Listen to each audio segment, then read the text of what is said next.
Hi, this is Peter Schweizer, and welcome to The Drill Down, where we drill down on corruption and cronyism in Washington, D.C.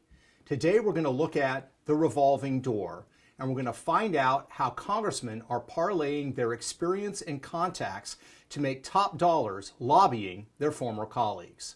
Recently, Alexandria Ocasio-Cortez and Ted Cruz teamed up over Twitter to try to ban members of Congress from becoming lobbyists after they leave office. Currently, the law requires simply a cooling off period, where representatives cannot register as a lobbyist for 1 year after leaving office, and if you're a senator, it's for 2 years. But after that year is up, things heat up for former members of Congress, and quickly. According to one study, nearly 2/3 of the new members of Congress who left in 2019 and took another job now work to influence federal policy.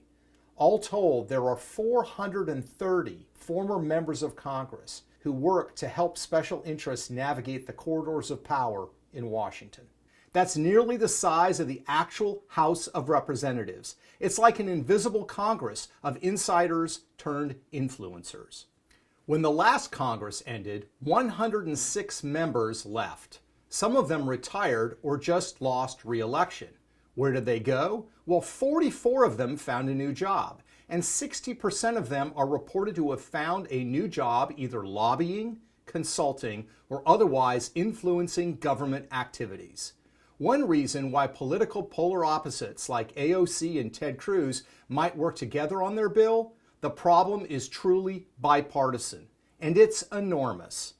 Democrat Tom Daschle, the former Senate Majority Leader, has been employed by lobbying firms as a quote-unquote strategic advisor since 2005. He made as much as $2.1 million a year advising these firms, yet never registered as a lobbyist until 2016. John Boehner, the former Republican Speaker of the House, has also positioned himself well. He is a strategic advisor at Squire Patton Boggs, the fourth highest grossing firm in D.C. He is also on the board of Acreage Holdings, a marijuana company. Boehner admits his pro-legalization stance is a strong pivot from his former opposition to legalizing cannabis. Now, Boehner claims that friends and neighbors helped to change his mind on this issue, but he's got 16 million other reasons that he changed his mind. That's the payday he stands to collect if the U.S. government legalizes marijuana for recreational use. Or consider the case of disgraced former Democratic Congressman Anthony Weiner. He was forced to resign under pressure from his own party in June 2011 after scandalous revelations, but was able to go to work influencing Congress almost immediately. By July of the same year, he started his own firm, Wolf Weiner Associates. He admitted to speaking with members of Congress on behalf of his clients, yet never registered as a lobbyist because of a legal loophole. But these strategic advisors, or shadow lobbyists, aren't the only nefarious avenues former elected officials take to K Street. Some, in fact, are more blatant. New York Democrat Congressman Joe Crowley, after losing his race to AOC, joined Squire Patton Boggs alongside former colleague Bill Schuster.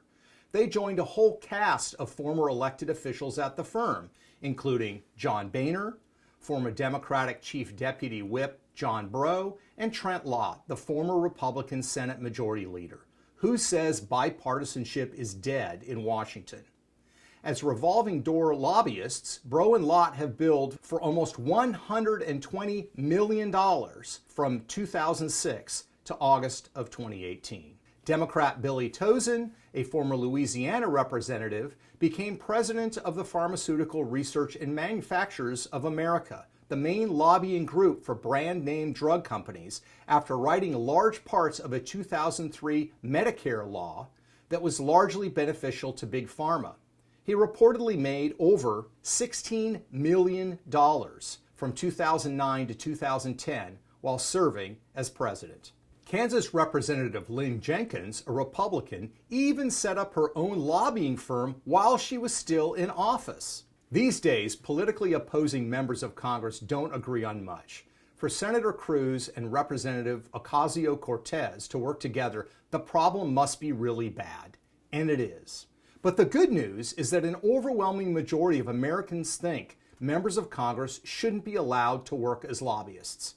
We will see if their elected representatives will vote the same way. I'm Peter Schweizer, and thank you for watching The Drill Down. For more episodes, find us on social media or go to DrillDownTV.com.